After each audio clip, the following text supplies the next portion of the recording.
Get into that. Embrace the suck. What do you mean by that? What exactly is going on when you choose to embrace the suck? Life is hard, and life is hard. Your work is hard. There's always going to be issues that arise, right? But how do you respond to those problems and those issues that come up? And do you embrace them, or do you could either say, you know what, this is a stressful situation, but I'm going to accept it, and I'm going to do the best I can with it and learn from it, or are you going to run from it? And I think that's what it's about. And it's also, for me, it's a way of living now.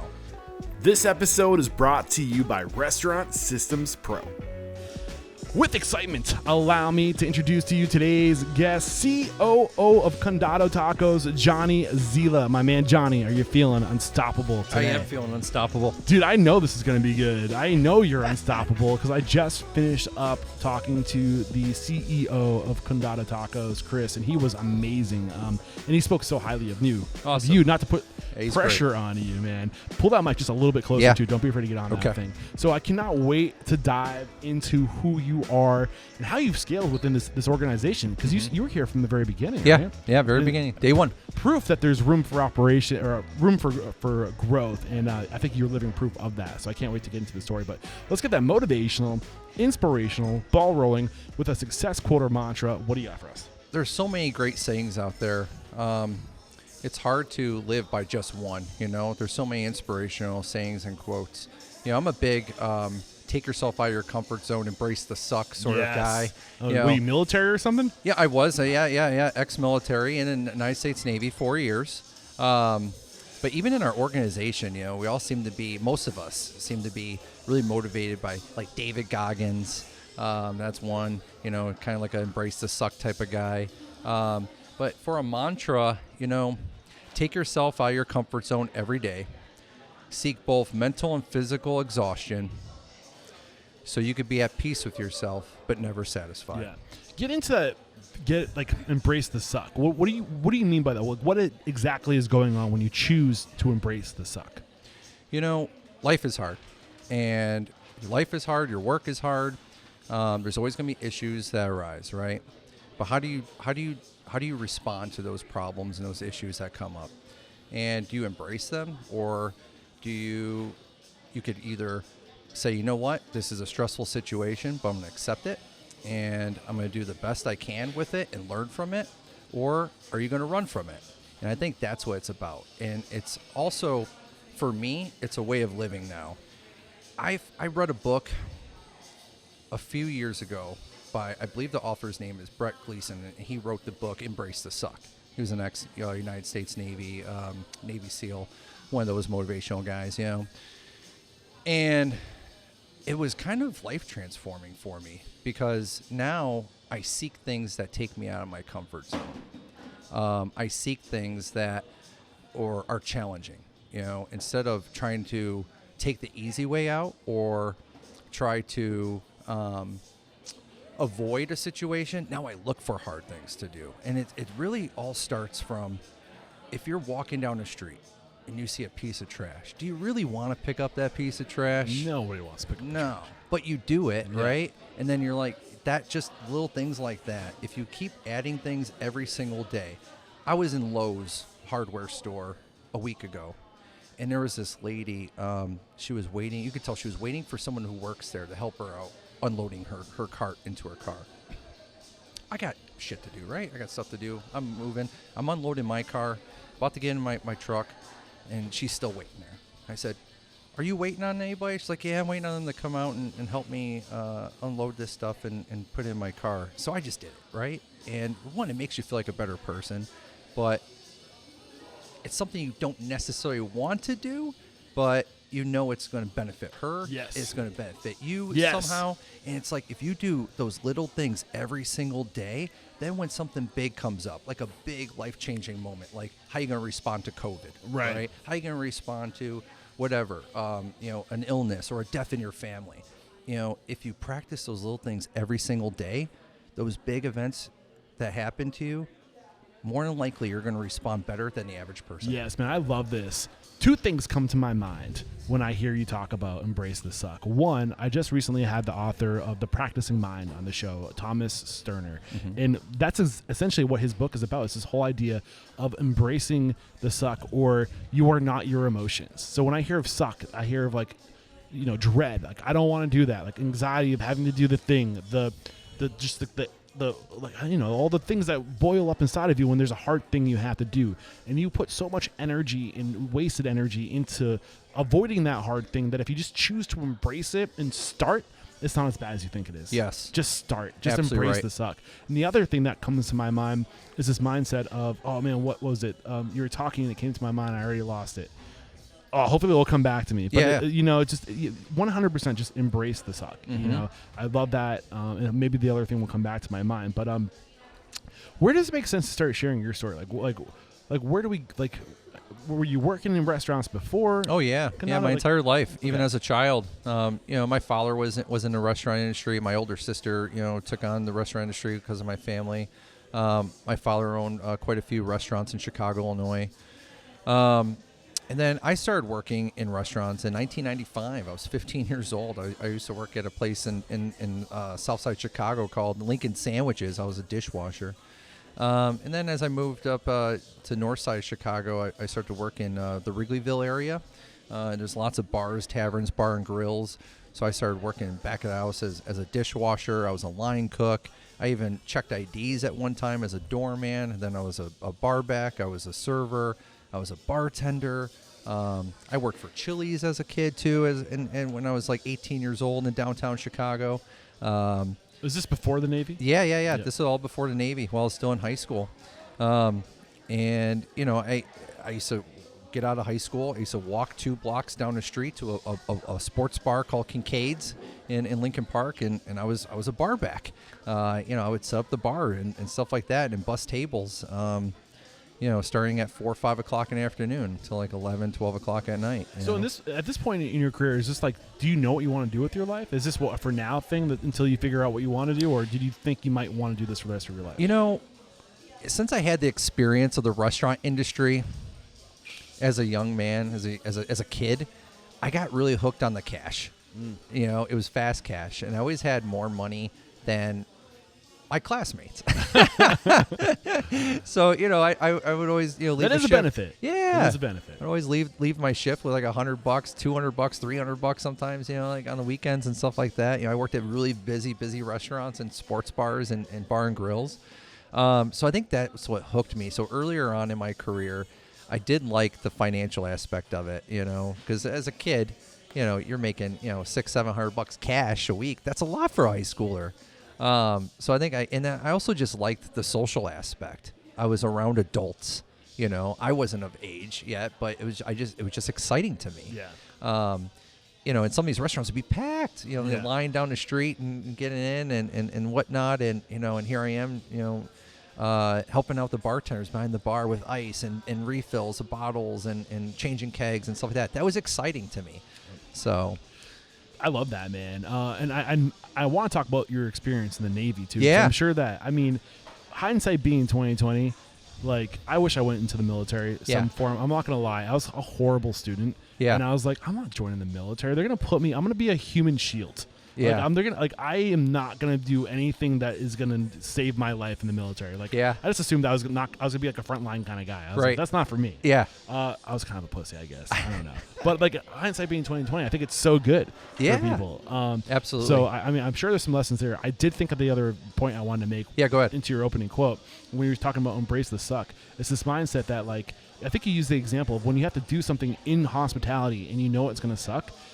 I always say your level of hospitality is based on the level of inconvenience if you feel for doing something. Yeah. If something feels like it's going to be a huge inconvenience, you're you're providing a convenience to the guest. Mm-hmm. The more of an inconvenience it is for you, the more hospitable you're being. It's a great way to gauge your level of hospitality. Yeah. So I love that. I just wanted to add that on. So Yeah. So in the military, like Navy, like why the Navy? Were you recruited, or what was going on? I was a lot like you in the view of the military. You know, I didn't necessarily want to be Didn't the wanna be a front line. Marine? No. Oh, I guess that is. I really wanted to travel though. Yeah. I wanted to travel, and one of my best friends, Jeremy Gibbs, growing up, he was in the Navy, and he lived in Hawaii. And you know, I lived in Chicago my entire life, and you know, you come back with these pictures, and he lived, he was stationed on Pearl Harbor, and he would travel all over the Pacific and all over Australia and Asia, and I was like, oh man, that seems like a legit gig. And he was like, man, you should do it. And I was like, all right. So I signed up for the Navy, passed the ASVAB and all that. And, you know, when it went to go select my job, I asked him, I go, what do you think I should do? And he's like, you want to be in accounting. I was like, really? Accounting? I was like, the Navy has accounting? He was like, yep. He was like, man, you get your own office. It's air conditioned. It's really easy, blah, blah, blah. And I was like, starting to think about it. He's like, you like to work out all the time? You just work out on the ship, man. I was like, all right. So I went into accounting as a DK, dispersing clerk. So my job was the ship's payroll, every single payroll, and their taxes that went through me. Paying every single bill that went through me, the ship's credit cards that went through me. If we had to spend money on any kind, those invoices and all that got filed through me. Also loading all the ATM machines on the ship or the vending machines on the ship and collecting all the cash from the ship's store in the vending machines, that all went through me. So inventory for the store or any type of supplies, that went through me. So that also falls into what I do today with operations. I was going to say, this is totally applicable to the restaurant industry. Like just cash flow management. Yes. Huge skill that is undervalued in this industry and gets a lot of people in trouble. A lot of people and inventory and ordering and all that. And you're ordering on a massive amount with food and with uniforms and equipment, supplies. So so that was my time in the military, and I learned a lot about leadership, especially through boot camp. You know, my very first lesson was in boot camp, and I was always a bigger kid. I was always like into athletics and stuff like that as a kid. And when I went into, well, first off, let me take another step back. I also grew up a little bit in a boarding school as a child, as a very young child. So I was kind of used to being away from home and traveling, right? Away for the holidays and stuff like that. And when you enter the military, sometimes you're around a lot of younger people who never been away from home, right? And they get really homesick. Yeah. And I was so I had that advantage. And when I went into boot camp, like I said, I was a larger kid. I was 19, and the very first day, we're up at 4 o'clock in the morning, and the drill instructor comes by, walks by me at least 3 times up and down this really long hallway of exactly 96 people. I remember, and my last name is Z, so I remember I was the last person. I was number 96, and he finally stops in front of me and says, "Goddamn, son, you got one hell of a chest on you." And I didn't know what to say. And I was like, "Thank you, drill sergeant." And he's like, "I want you to go on down there and about face or whatever." And I ran down there, and I faced the class, and everyone turned towards me, and he said, "This is your mother for the next 10 weeks. He's going to tell you when you shit, shave, take a shower, when you eat." And this is all new to me, right? So this went on for about the first four weeks, I would say. I was always last for everything. I was last for the showers because I had to make sure everyone else got a shower in. I was on time, right? So I got the coldest showers. I got the scraps of the food. I was the first one to get up in the morning, and I was the last one to go to sleep, right? And it really took a toll on me. And you ever catch that book from Simon Sinek? Leaders Eat Last? Yes, I've read it. Yes. This is very applicable. It really is. Sorry to cut you short. Nope, you're fine. And I was super stressed after week 4, whatever, and I went to my drill instructor, Officer Wright was his name. And I said, "Officer Wright," I explained all this. I go, why am I doing this? What's the benefit of doing this if I'm getting last of everything and it's super hard, and what's the rewarding part of it? And he says, "Zela, you are no one and nothing without your team. Your team always comes first. Your role is to support your team. As long as your team is successful, you are successful."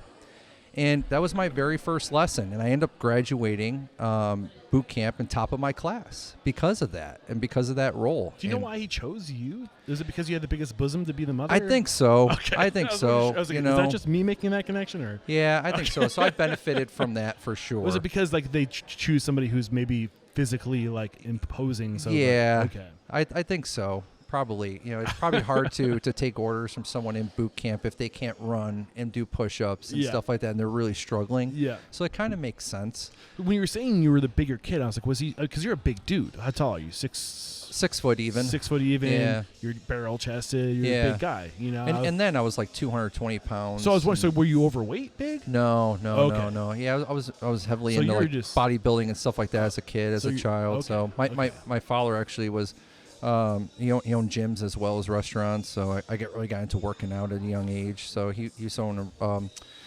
a gym in Chicago called Chicago Health Club, and that was a big like type of franchise gym. And then he also owned a really famous powerlifting gym in Chicago called Quads Gym. Okay. Yeah, so if for anyone else out there is familiar with the Chicagoland area and powerlifting, they most definitely know Quads Gym on the north side and south side. So anyways, he started that. So that was the reason. Anyway, thank you for embracing my tangent. I was curious about what he actually meant. Yeah. But the moral of the story is, this helped help you become a leader, going through and making sure that everyone else was doing their job. It sets you up for success in life. And I think, again, back to my point, I think the military is a great path for people, especially if they don't have those foundational skills of discipline, For sure. How else did it serve you? Any other lessons to pull from your experience before we move on? I mean, we talked about the accounting, being the leadership. organized, being on time. That's huge. You got to be 15 minutes early everywhere. I made you wait 15 minutes. We went long with Chris. So sorry. No, it's fine. It's funny too with Chris. He tends to go over, and we always bust his chops, and I'm always like, that was totally on me, for the record. No, I'll take the bullet for that one, because he was giving gold, man. And Yeah, I want more time. He's got a lot to say. He's got so much great experience, man. We're so lucky to have him, and he's got a lot of good stuff to say. So you get out of the military. Yeah. You do your 4 years. Did you Yep, say 4 years. Yeah. 4 years. What was the plan after that? You're out in 2003. Yeah. So I went back into the bar business. My sister and my brother-in-law, they both own a couple of restaurants and bar and grills in Chicago, and went to go work for them as a bartender. And I got right back into industry. And then I opened up my own restaurant. Actually, I worked for another organization for a man named Dan Latino, who owns several bars and restaurants in Chicago. And I did a brief stint with him, and I had the opportunity of buying one of his restaurants on the north side of Chicago, and at the time it's called Bowman's Bar and Grill. And that's where I really cut my teeth as an owner and operator.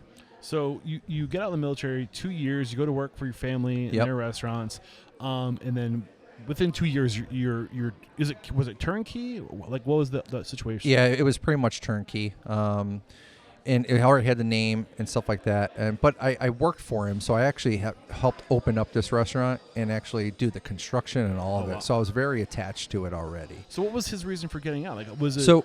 So he bought a more expensive and bigger bar and grill in Wrigleyville called I forgot what the name is called. And today it's called the Country Club, a country bar and grill. And he still owns it, but at the time it was a different name. Oh, it's called Rebel Bar and Grill. And he just needed to get rid of one location, I guess, to free up some cash, right? Some money for that one, because it was a really big investment. So he said, hey, if you want this, it's all yours. And I had a friend who was an investor with me, and we both went in, but he was more of a silent investor. And I took this bar was exactly 3 blocks away from my sister's bar, so it was good. We were neighbors. So I did that for 5 years. 5 years. Why just 5 years? It was during the financial crisis during 2008. I'm glad I went through that experience, but it was super stressful. I learned a lot. I learned a lot about the value of $1 in the restaurant industry. When I first got in, I really thought, you buy a Bud Light at the time, a bottle I think was 88 cents, and you sell it for $4 and you're a millionaire. and that's just not the case, So I really got to learn a lot about where bills. All the cash goes. Yes. Yeah. I got my first electric bill, and I called Dan Latino. I go, is this accurate? Is this right, man? He's like, that's right. That's a lot of refrigerators. Wow. He was like, just wait till the gas in the winter. I was like, shit.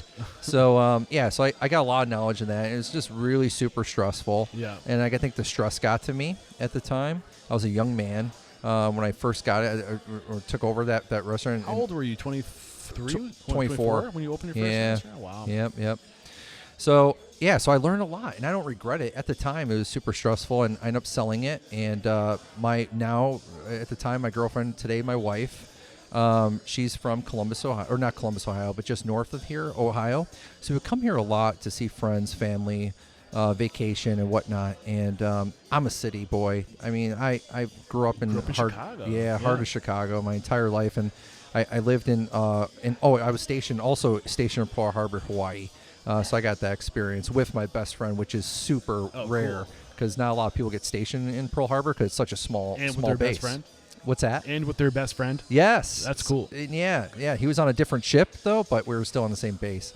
So that was really beneficial. So back to your story with like the evolution, and I mean, I do like to talk, and it's weird. I usually give my guests a warning. Like, I like to talk about weird things. Yeah. Not traditional stuff. Our target market is people like you back in 2003 when you're opening your first restaurant, up to somebody scaling beyond 5 locations. And a lot of what you need to be successful in this industry, we got to talk about cash. We got to talk about relationships and like how to manage cash and relationships. So I'm assuming you had some money put aside from the military. I mean, if you're an accountant working in the military, I'm making the assumption that you had good, cash flow practice. No. My father passed away and left me a little bit of cash. Okay. And I was able to make an investment there. Nice. And you also went to outside investment. Yep. So if you had your own money, why go to outside investment? Well, it was a big investment. Okay. And I inherited a little bit of money, not enough to make me a millionaire or anything like that, So I literally took every single penny of that, and I just put that right into the bar. So you worked in restaurants before this, but you didn't really have restaurant experience as an owner or manager, did you? No. So how'd you sell yourself? Kind of as a manager, yeah. I was always like, okay, in Chicago, if you don't work for a chain restaurant, you work more for mom and pops or family places. They don't have like, you're the assistant manager, you're the AGM, you're the GM, and sometimes it's, hey, you're the bartender and here's a key, and you're also managing the shift, and it's there's a little no such thing as that's not my job in independence. Yeah, especially for smaller we just get it done. Yeah. Now you work for bigger organizations. If you're a salary, technically you're not allowed to do hourly. It's against the law. Hourly shifts, responsibilities and duties. So so I was always used to great customer service, managing a shift and labor, right, and stuff like that. And I learned a lot from my brother-in-law for sure about inventory, about ordering PARs, about any legal type of issues, HR issues, and if there's terminations or rehires and hires and stuff like that. I learned a lot of that from him. So I did learn a lot just from my family in general, just growing up in the restaurant business. Yeah, cool. So this is a silent partner. Do you have a partnership agreement? Any lessons there? Or, how much did you need to execute this in your mind? Did you have enough cash put aside? For my own restaurant? Yeah. Yes. Oh, right, cool. Yeah. What were the biggest lessons over that 5 years? Like, what were your biggest challenges as an owner? You talked about the amount of just expense that you weren't projecting. Yeah. Any other big challenges? I'll be quite honest with you. I had a huge gambling problem at the time. And I think that's one of the reasons why it was so stressful. Well, one, the restaurant business is just stressful, And then I discovered a gambling problem earlier in my life with sports betting. And that's where a lot of my cash went, and that's one of the reasons why I lost that business. But now I look back at it, and if I didn't lose that business, I probably would have never came to Columbus, Ohio. I would have never found Condado, right? And this is like a life-changing organization to work for and what it's done for me. So, again, embrace the suck, right? And it is what it is, and it was an addiction. It's a addiction that I'm well aware of. And now I'm just all about helping people, especially people in the industry now. But that was one of the reasons why I lost it, to be quite honest with you. So is it just the thrill of like the excitement, the endorphins that you get of knowing you might win big? Is that the thing for you? Absolutely. Yeah. So if somebody's listening to this and they have an addiction, competition-wise. Yeah. So like, how did you overcome that? Oh man, you got to accept it, right? You got to admit to yourself and others that you have a gambling addiction. You're a compulsive gambler. You got to go to meetings, and it's also helpful. Like me, I love helping others, so I I host and I also attend a Monday GA meeting. That's really beneficial for me and others. So that's, just talking about it and being open about it. Like even here, and I'm COO and everyone knows about it. And I put it out there because, hey, if you have an issue, an addiction issue, come to me. Yeah, being vulnerable encourages other people to be vulnerable. Absolutely. Yeah. Hey, this is my problem. I realize it. This is what I dealt with, and it was a bitch to deal with, man. And I just want to help other people out. That's one thing I've never gotten into is gambling. And I'd like to say it's because I have discipline and values, but it's really because I never had money to gamble. If I'm being completely honest, but I'm kind of happy because I know that I'd love it. I have an addictive personality for sure. Well, I will tell you, you got to look at the positives and everything. And yes, anyone who has a gambling addiction is depressing. It's a depressing situation. It's sad, right? Depending on the severity of it. But I could tell you, I am so resilient now to stress. There's nothing like having a shit ton of money on a game that you don't have the money to back it up. And that unfortunately that's happened a lot in my earlier life, over 12 years ago now. And those are some super stressful times, man. Now today I gotta tell you, I can handle any type of stress. Yeah, and that's one benefit from it. I'm gonna push the envelope here. Yeah, I hope that because I feel that you're willing to be vulnerable. How bad was it? Like, what made you get to the point where you had to give up your business? Paint that picture. I have no more money. I had no more money. I couldn't. When you don't have money to spend on payroll and your taxes and all that, and you hit rock bottom and you're super depressed. You're down in the dumps. And how did that make you feel? Oh, awful, terrible. But again, my wife today was my girlfriend at the time. Really, I owe everything to her, man. She really was, and my sister, my family, helped me get through it. What was the tipping point for you? The tipping point, in your recovery. In my recovery? Yeah, from gambling. Like, what was it? Like that was like, this is the tipping point. No more. Like moving forward. Contemplating suicide. Oh man. Yeah, because when you're down that much, you lost everything, and you ruin relationships, and you got no money, and everything you worked for is gone. And I would think about like, man, my father would be really upset with me. He'd be really disappointed in me. My family's disappointed. My sister's disappointed in me. My girlfriend at the time left me briefly. Yeah. I lost my girlfriend left me. I came home one day. All I had was my dog, my couch, and my TV. that I just broke down. I was like, I gotta stop this, and that was my rock bottom. I gotta tell you, I'm so happy I experienced that because it really has made me a such stronger person. And they say the people that have addiction, they really have to reach rock bottom. Yes. To get to that point of like, I have no other option but to stop this thing, to like come to terms with the cause. Yes, right? Absolutely. And we get a little bit more into it, like with Condado, and by the time I found Condado, I was about 3 years sober from gambling. That was my last bet. I was 3 years prior. And getting into Condado, and it was such a huge job to do, that helped me with my recovery. Just being active, and having another purpose. What happened in 3 years between Condado and selling your restaurant? So I moved to Columbus, Ohio, with my wife, and I was really just trying to find myself. I went to go work for a couple big box chains that, I don't really care to say the name. Cheesy, just all American cheesy chains. And it wasn't for me, and I have tattoos, I had to cover up my tattoos, I couldn't be myself, and it was just a totally different culture and way of doing the restaurant business here with these big chains compared to Chicago and the smaller mom and pop shops and stuff like that. So I was really just trying to find myself, and I was like, maybe restaurant management just isn't for me. And I went back to bartending, and I bartended at a place here locally called Matt the Miller's, a great place, great organization. And I was just bartending there 3 days a week and loving life. I was just focusing on me, and I was working out a lot, and my wife had her career. She was doing great and killing it, and I was like, you know what, I just want to kind of break up the monotony, maybe work somewhere else like 1 day a week. And I kept driving by Condado, and it was like opening soon, and it was the same path on High Street to get to my house. This is number one. Yeah, the first this is the very first one. Yeah, and I was like, you know what? It's in the Short North. I wouldn't mind working somewhere in Short North too, in addition to the other place. And so I almost like go in, and I didn't, and I just kept driving. Right. Finally, 2 weeks passed by. The sign's still up, and I was like, you know what? I'll pull over and go in. Walked in. No one was in there. And the door was open, though, by the way, and it looked like it had a really long time. And I knew a lot about, a little bit at least, about remodeling, construction, open up restaurants and stuff like that. I did it for my family. I did it for the other restaurant group in Chicago.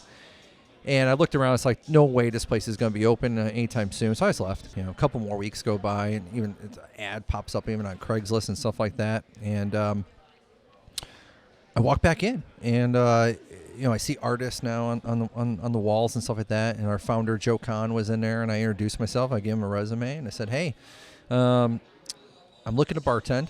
Maybe only 1 day a week, man. So I get it if you can't hire me. I totally understand. And he took a look at my resume. He said, it's one hell of a resume. You can have whatever day you want. And that's where it started.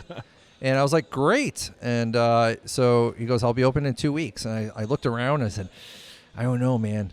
2 weeks, huh? I was like, all right, well, good luck. And he's like, yeah, and this is when we plan on doing orientation, stuff like that. And 2 weeks came, there's no way, and we ended up opening up exactly like 30 days later. And we had orientation, and therefore that's why I say I was the very first employee actually hired, because I actually gave that man my resume a month before we even opened. You're like, who am I working with? And he's like, I don't know yet. Right, Me. right. So that's where it started with Condado. I started off as a bartender. That was a transition. So within those 3 years. Now, when you were working here, you're just thinking to yourself, these early days, like, I'm just going to pick up 1 day a week. That was it. So what was the first couple of days like? Get into like the early days, like, and what it was like to be a fly on the wall. You were more than a fly on the wall. Yeah. You're a part of the team, but like paint that picture of what it was like. So before I get into this, I just need to stress, like, Joe Kahn, our founder, he is a creator, man. He's great at vision and coming up with ideas and creating a concept and recipes. Got great palate. But operations and putting things together isn't necessarily his strong suit. He could do it, but it's not his strong suit. So I can totally relate. I think a lot of people listening to this podcast are dreamers. Yeah. And they can totally relate. And we need them. And be self-aware and throw your ego aside and be willing to admit that you're not good. Do what Joe did. Yes. Get out of your own way. Yeah. Stay in your lane, man. Do yourself some favors. I learned a few things from that, man. That was definitely one of them. And so the very first days were pretty brutal. I would go home to my wife and be like, I give this place 6 months, because it just wasn't organized. Like, we were filling out our Social Security numbers. When you run out of W-2s, we fill them out on napkins, bar napkins. Like, I'm serious. Oh man! And I was like, man, that's not. As an accountant, you must be cringing. Yeah. I'm like, that's not accurate. You can't do that. It's illegal. And it just wasn't. There was no training really, like training materials. There was people there to kind of show you what to do, but it was kind of like pieced together. So it wasn't very organized, basically. So I worked as a bartender for the first 5 to 6 months, and I really got to know Joe, and he would confide in me like whatever type of operational issues he would have, and he even called me up like, hey, what would you do here? I got this problem. What would you do? Blah blah blah. Or I'd come in 1 day a week, and I would so I had a fresh set of eyes, and we had some issues going on there in the early days with theft and stuff like that, and people fucking off and just trying to take advantage of Joe because he's such a nice guy, such a nice man. He really cares about people, but we had people take advantage of him. So he, the restaurant was doing okay, and he goes, I really need a director of operations. Is this something you'd be interested in? And I knew it was going to be such a huge task, because I knew exactly what you had to do. You had to make everything really organized. We had to make sure we were buttoned up in the kitchen with just cleanliness and standards and safety standards, health code standards, stuff like that. And we weren't really like, that wasn't a focus. I'm just going to tell you that. So I thought about it for a while, and I even put together like a business plan with him and said, this is my plan of attack, and this is what I would change, and this is what I want to do, and just to make sure we were both on the same page. And he loved it, and I went to go work right away. And yeah, I was going to say, because it looked like you started working there in 2014, and I was like, director of I was like, how did he go from bartender once a week to director of operations in the same year? What's going on here? Yeah, but I knew the staff and everyone, and they were like, oh, this makes sense, because I was already like coaching people, and I'd pick up a shift here or there, so sometimes I'd be there 3 days a week or 2 days a week, so I really start to love it. So you had 3 nights a week at this other location. Yeah. You picked up a fourth night a week working at Condado, and Saturday nights. And did you eventually leave your other job altogether? Like how did that swing happen? I did. So I mean, I still worked there, and I said, hey, I'm going to take this position with here, and they were really happy for me, and I'm still friends with those guys. Yeah. Or to this day. But yeah, it was exciting to me because I knew Joe would give me the freedom to make the changes that the restaurant needed, that the location needed. He knew his lane. He knew he needed help. Yeah. And he got out of your way. Yep. So you said you started with standards. Yeah. What's that process of having no standards to the point where you're writing social security numbers on napkins to a standardized operation? How did you tackle it? What did that look like? It wasn't easy because, you really have to change the culture. How'd you prioritize things? Lots of communication and meetings and just letting everyone know what the new standards are. How do you change the culture so people accept your standards? Well, you just have to have rules, right? You got to have rules, and you got to live by them, and you got to hold people accountable. It's like you're the mom. That's your mother all over again. Yep. It really is. And thankfully, every location, every restaurant's got some bad apples and whatnot. And so we got rid of the bad apples. But man, we had a really good foundation of people that really cared about Joe and really cared about the restaurant. What was it about Joe that made people care for him? I'll tell you a story, about Joe. When I first took over this position, remember, I come from Chicago, small mom and pop shop type of place, run businesses, right?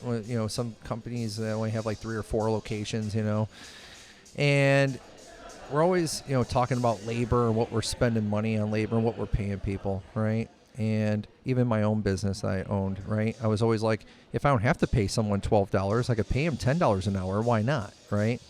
So when I took over this position, I found out Joe was at the time paying people $15 an hour. And this is in 2014. And I said, the going rate is $11, $12 an hour. And he was like, I don't care. I want to make sure I pay people good enough to where they don't want to leave. And that was really eye-opening to me. And it took me a second to get on board with that. So he goes, I don't want to retrain people. Yeah. I don't want them to leave. And I don't want a revolving door of people. And I want people to feel great about where they work. Yeah. So in 30 days, as long as they show up on time and they give a fuck, I want to give them $16 an hour. Yeah. You bring something up, and this is a controversial. I think that they should do away with minimum wage. Yeah. You know why I think they should do away with minimum wage? Because I think it gives restaurant owners permission to pay people shit. And they say this is minimum wage. Let the market decide. Absolutely. Yeah. I agree. It's like it, and that's why we need to encourage people to talk and communicate. Yeah. So and not just owners. And I want to give saying a shout out right now from Service. I don't know if you know who Sang is. She had the bodega. Oh, okay. And then she had the table, and now she's launching the Service with an exclamation mark. And it's all about empowering restaurant employees and educating restaurant employees so they know when they're getting screwed. So the industry, the market will keep owners honest. But when you say this is minimum wage, it's a stamp of approval to be a dick, in my opinion. Yeah. And what's her name? Sang. Sang. I would love to make an introduction. Yeah, please do, because you said bodega, and there's a place I frequent near my house called the Worthington Tavern, and they own bodega. Okay, I think she sold it to them. Okay. Yep. Gotcha. She opened it. It was like a very popular brewery, like a craft brewery back. I think she opened in 2005. So it was just when that craft brewery craze started to pop I think it was off. called Pint House at the time, right? I don't know. I think she started it as she was a part of a pizza place. I could probably go to her show notes. She opened her husband had a pizza place. Yeah. She was a partner in the pizza place. they ended up divorcing. She went her own way, opened bodega. Maybe it was called Pint House at some point. That Okay. didn't come out of the story.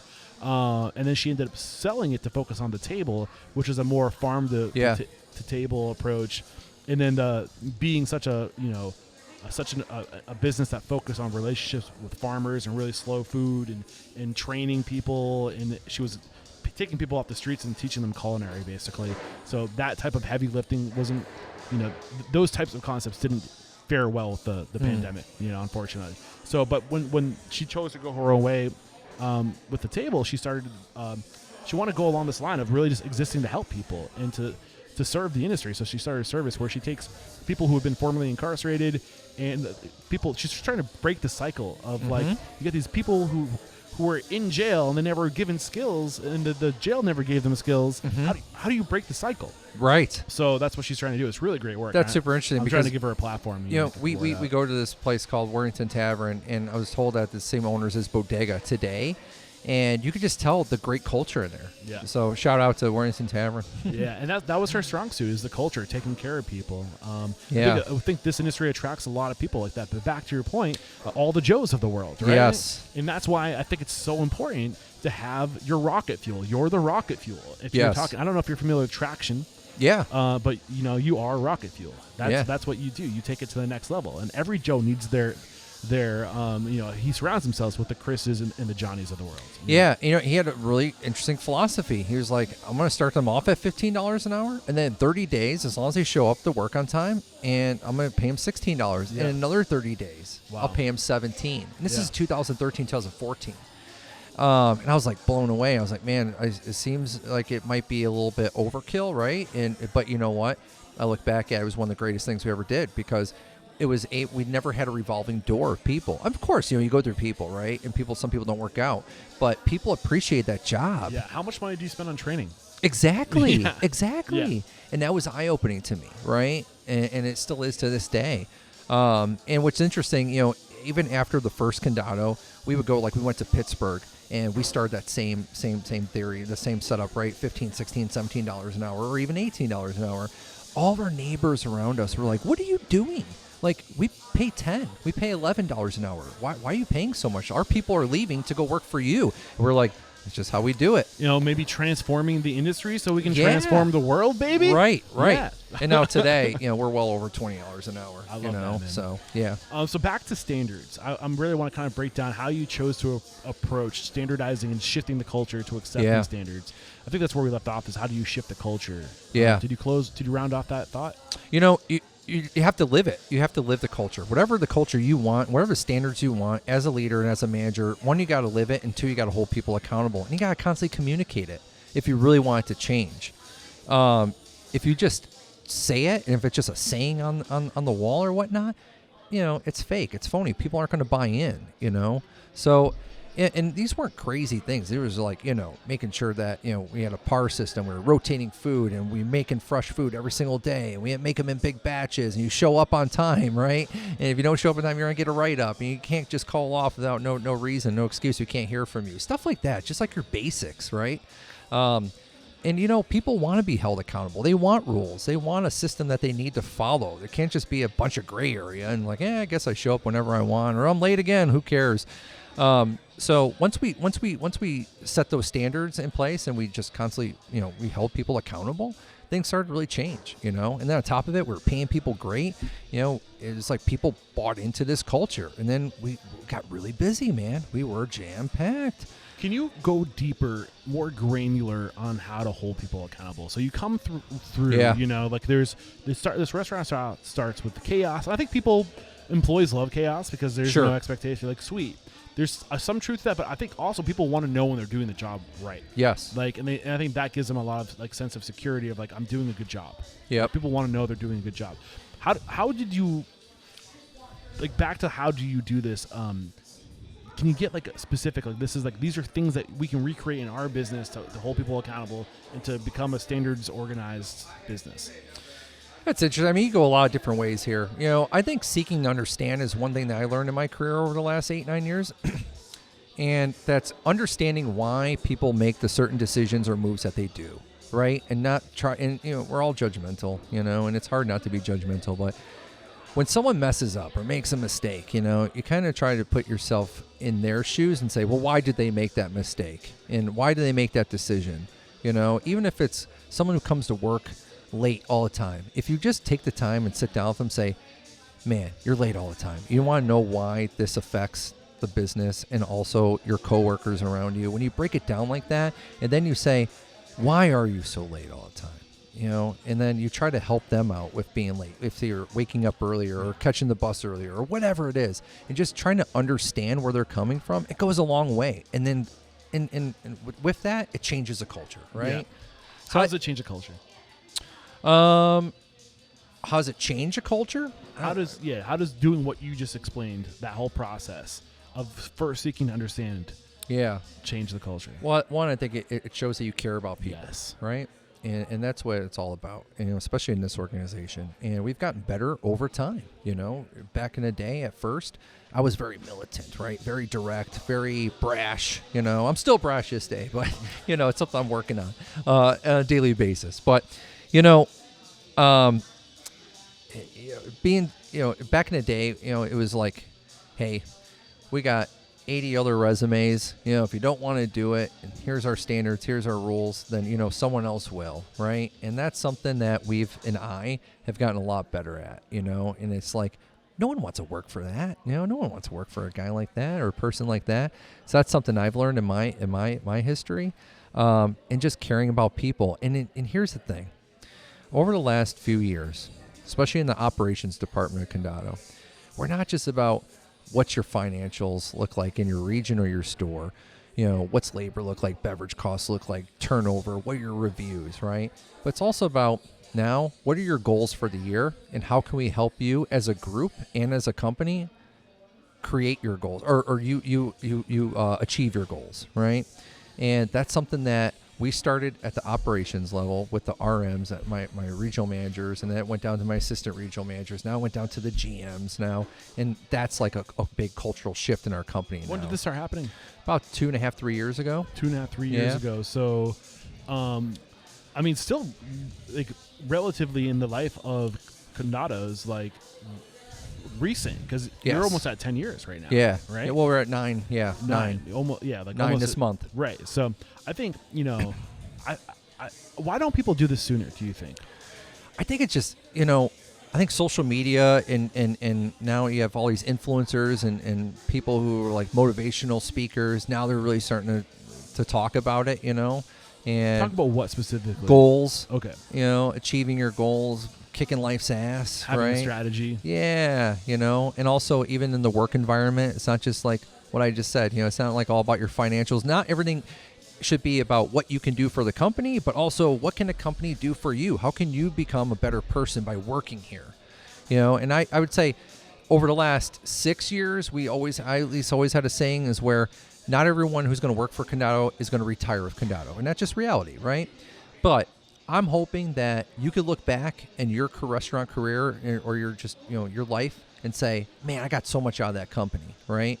And then I started to transform my life about 5 years ago, right? And there was like motivational speaking I was listening to, and like the David Goggins of the world and stuff like that. I got into running. I was really heavy. I was about like 300 pounds, and because I was just working and eating like shit, right? And then I was like, I had bad energy, and I was like, I got to change something, right? And then I got into like David Goggins and Can't Hurt Me, that book, and I started working out, and then I started to transform my life, and I started to read other books like Embrace the Suck, and I started to challenge myself and doing all these crazy things like running 45 miles and stuff like that. Wow. And then my team saw that.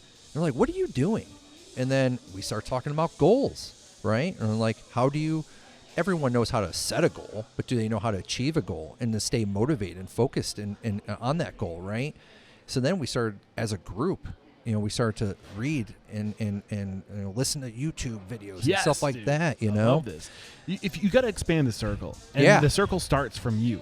Yes. And this is one of the reasons when we were about to relaunch Restaurant Stoppable Network, and we're getting way more intentional with we're going to basically organize all the content, and we're going to put it in different buckets. One of those buckets I'm dead set on, like, you can't be a successful restaurateur unless you work on you. It all hinges on you. You have to lift yourself up. You have to, because how do you lift other people up? You don't push them up. It's easier to lift somebody up than it is to push them up, you know? So you got to lift yourself up. You got to get that to that point of leverage and work on you. Yeah. And until nobody will ever grow beyond you.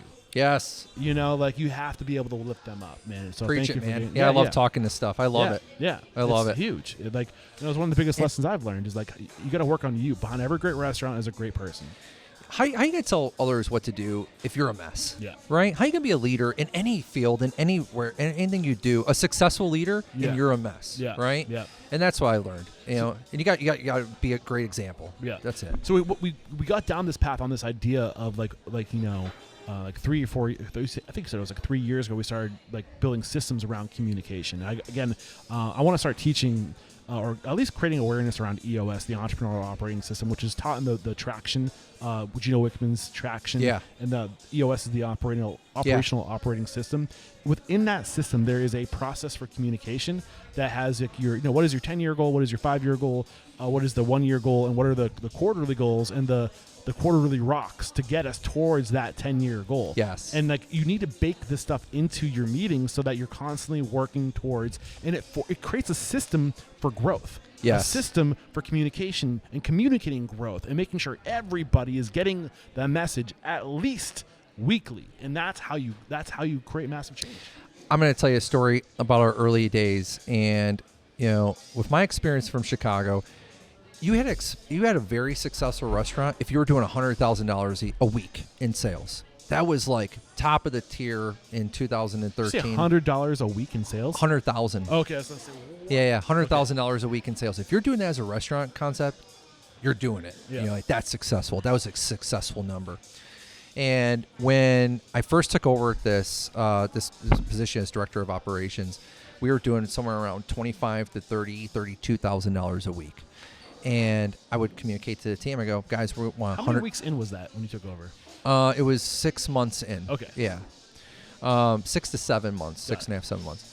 And I would communicate that to the rest of the managers, even the servers and the bartenders, and say, we want $100,000 a week. And everyone would like, what? We're not going to do that doing tacos, right? And margaritas? Like $100,000. Like, look at this place. We have 130 seats in here. I'm like, it could be done. I'm telling you it could be done. And I go, our first goal is $40,000 a week. 1% better every day. Yeah. And we would hit $40,000, and everyone would get, you know, at the time, everyone gets a free drink, or everyone gets, you know, free food or whatever. You know, we would celebrate it. And then we're like, all right, we hit 40,000, now 50,000, and then 50,000 turned into 60,000, 60 turned into 70, 70 turned into 80. Even Joe's like, this is fucking crazy. I was like, dude, 100 grand, we got this, $100,000, and we kept getting busier, right? Because we were so maniacal about guest service and the guest experience, right, at that time, and being fast and making sure we were building regulars every single day. And all of a sudden we were like, we need more seats. We need to jam people in. And you know, we're on these long waits. Man, we hit $100,000, and we had eventually, I think our busiest week in that little small, you know, 3,800 square foot restaurant was like $120-something thousand. We hit. How long did it take you to go from 30 to 120? Less than a year. Less than a year. Less than a year. We're gonna pull back layers on this. I want to start by asking you, what is the power of incremental growth? Why do you set like a lower goal instead of just saying let's go for 1,000? Because it's achievable. Yeah. It's Why realistic. Is that important? What's that? Why is that important? Because realistic. If you just say, hey, we're going to do $100,000, well, how are you going to get there? You know, in little steps, right? You know, but our first step, that's our big goal, like you just said. You know, what's the yearly goal? What's a 2-year goal or 5-year goal, whatever? You know, you got to have in steps like, here's our near future goal. This is what we want. And this is $40,000. It's very realistic, and this is how we're going to do it. So people would come in and we would do contests, like who's going to sell the most margaritas, who's going to sell the most bowls or tacos or whatever, or queso. And we'd have contests, right? And whoever wins that contest gets $50. You know, we would do that all the time. And so we would get the staff motivated, right? And they were part of our goals, you know? So I think that's it. You know, you start in, as long as your goals are achievable and you get wins along the way, you get more buy-in from other people, right, around you. Well, what's the power of what you did in all this? Where when you said we're gonna get 100,000, yeah, even the owner was like, it's not gonna happen. Yeah. Even like, your staff, that's not gonna happen. Yeah. But what's the power of yes? You create a vision. It can happen. You just create a vision. Yes. Yeah. And you know, when you have those little wins along the way, when all of a sudden you get to 60,000 and 70,000, people are like, oh man, this is realistic. Yeah. We might hit this. Yeah. You know? Are you familiar with the psychology of what's going on? Like what's actually happening in your brain when you tell people, like when you choose to believe something's possible? Tell me. I feel like you want to explain this. Well, I mean, it's the frontal lobe. Man. Yeah. It's that thing. And when you say no, it's not possible, you're right. Because your brain will literally shut off. Your brain it's a hungry beast. Yeah. And it takes a lot of energy to solve problems and to try to figure things out and to constantly brainstorm. It's an energy suck. So over evolution, your brain has evolved to try to save energy. So if it thinks that something's not possible, I'm not going to waste my time on Right. that. But if you Makes sense. if you override that and you say it is possible, the frontal lobe kicks in and you start asking yourself, how is it possible? Mm-hmm. And then you start thinking and strategizing and trying to think, like, what's one little thing? What's a little tweak here, Mm-hmm. a little tweak there? And then you start telling your team about it, right? Now you're tapping into that potential energy of all these different people trying to solve the same problem. You're tapping into a whole network of batteries that are trying to solve one problem, and all of a sudden anything becomes possible. Yeah. Because you just figure it out. And like the universe will provide a solution. It's out there. Just try to find it. But if you say nope, not possible, then you're never gonna direct energy towards solving those problems. Yeah. No, it makes total sense. Yeah. It really does. I geek out over this stuff. Can you Yeah, tell? me too. I love this. Yeah. I love this stuff. So yeah, man, like set those goals and then 1% better every day. Yeah. And then what happens is when you get closer, then the team celebrates and they want to Yes. get that shot of adrenaline again, that shot of dopamine again, because it feels good. Yeah. And all of a sudden you don't have a gambling problem because you're getting your good chemicals someplace else. That's it. That's exactly it. Yeah, And it's man. competitive. Yeah. You know. So. Yeah, numbers, dude. I see why you're Yeah. an accountant now. Yeah. So these are great lessons, man. So what were I wanted to get into the power of incremental, and we unpackaged that. But if you can remember, like 30,000. Okay, what can we do? What are the first things you started to do to start slowly creeping that up that we can recreate in our own business? Really, it was the speed of service. You know, I had the benefit of seeing how the restaurant was running as a business, right? From how fast the servers and the cooks and everyone was getting the product out, how fast we were approaching the table. Throughput. Yeah, throughput. That's exactly it. Yep. You know, how fast were we even approaching people at the door saying hello, how are you? You know, we didn't have a wait list. You know, we're again on napkins. You know, like Yeah. oh, what's your name? Real fast, okay. You know, we'll get to you. So you know, just little things like that, like having a wait list. You know, and we're gonna greet people at the door in less than 10 seconds. You know, even when they're walking in, hey, I'll be right with you. You know, drinks are out in 2 minutes. Apps are out in 2 minutes. You know, our tacos are out in 8 minutes. You know, it was that. So definitely throughput was a big reason. You know, and here's one thing we always said: we want to value our customers' time and their money. So we don't want them to waste their money. We most definitely don't want them to waste their time. So if they're just sitting around waiting for a check, the server hasn't been around forever, there's no way we could give that back. Yeah, we could comp their bill, but we can never give them back that time, which sucks, right? So those are two things that we really focused on.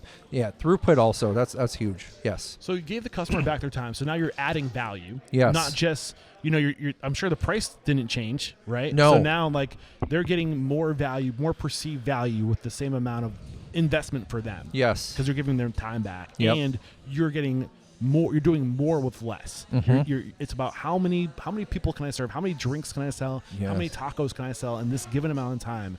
So what were the little tweaks that you did that are recreatable as far as like, how did you start shaving that time off? Like, are there obvious things that anybody listening to this can do today? Like so, what? you know, the very first hire I did, I used to work with a guy named Jan Stewart. He's our VP of food operations today. He runs our commissary and everything. And I worked with him, and he was a kitchen manager. And when I left that concept, I said, hey, man, I'm going to open up my own restaurant one day. I'm going to come back for you.